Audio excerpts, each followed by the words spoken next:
Here are 5 quick wins where you can use psychology to improve your exercise, your training, your endurance sport.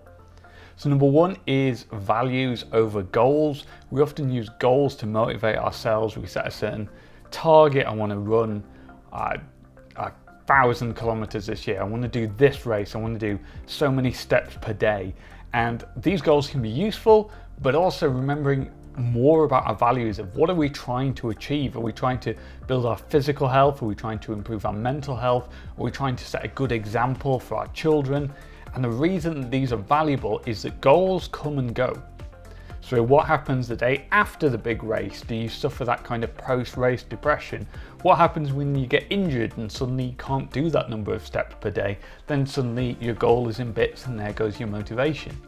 At those times, if we bring in values, our real why for doing things, such as, I want to improve my mental health, I want to set that good example for my kids. When we do that, then we have something that is almost indestructible, right? Because if we're just doing it to say improve our mental health, then we get injured, we do something else, we find another way.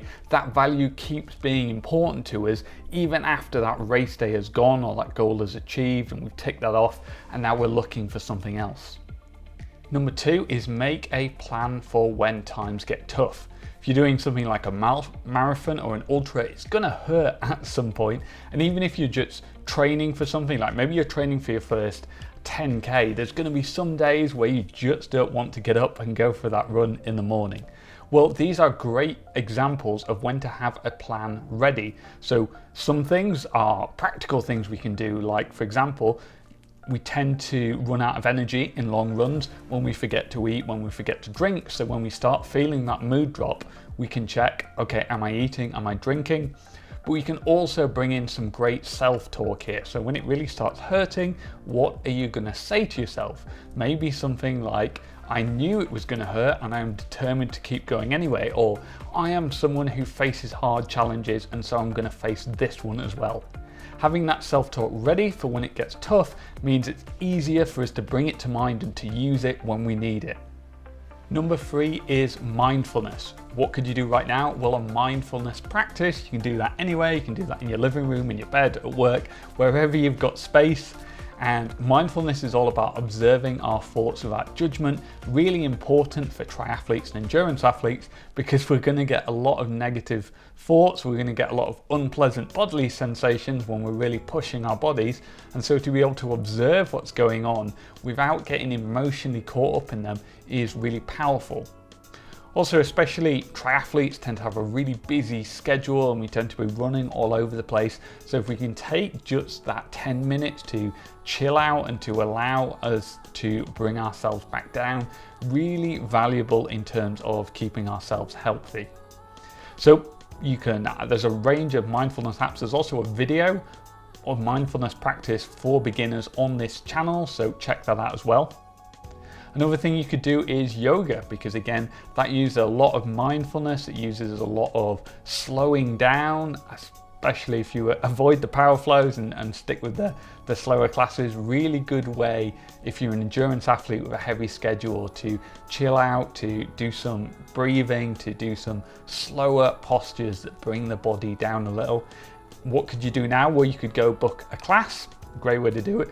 And again, there's a bunch of videos of yoga classes specifically designed for endurance athletes on my channel. So if you fancy that, clear some space in your living room and go do one of those right now.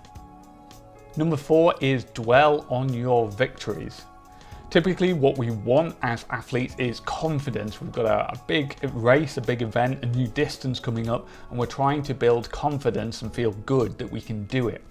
Well, confidence overwhelmingly comes from seeing yourself do something. So if you can go back to previous races, previous challenges, previous things you've done, look at the photos you've took, if you've got Strava records, if you wrote a blog post about it, if you keep a journal, all of those places are great to go back and look and see what you've accomplished, how far you've come, the challenges, especially if you've got like a journal entry where you've talked about how hard it was, but you kept going.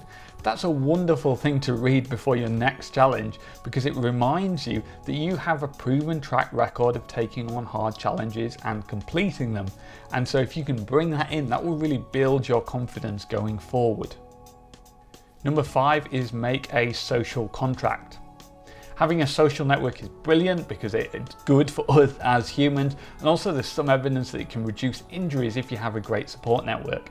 But we can also use the power of social contracts to get things done. So for example, you might have seen, if you ever agree to go on like a club run or a club ride, then you're far more likely to follow through on that than if you just decide that you're going to go for one by yourself. Well, utilize that, make a commitment to go to one of those sessions because you know it will get you out the door. Or if there's something you want to do right now, why not scroll down, leave a comment, tell us what you are going to do today, what is your next training session, and then come back later and report back as to whether you did it or not. And if there's no reply, then we'll know you haven't done it. And that social contract can be really powerful in motivating us to get out there. So there you go, there's 5 quick wins that you can implement right now. So have a think about those values rather than goals, work on your plan for tough times, develop some self-talk, go do a mindfulness practice or a yoga class, dwell on your victories, reread those victory stories, and make a social contract for your next workout. Also have a quick favor to ask. Could you give this video a thumbs up? Could you hit that subscribe button on my channel? My channel is all about psychology, triathlon running and endurance sports. And so if you're into that, I think you'll get a lot out of it. And I would love to have you as a member of our community. And I can't wait to see you in another video.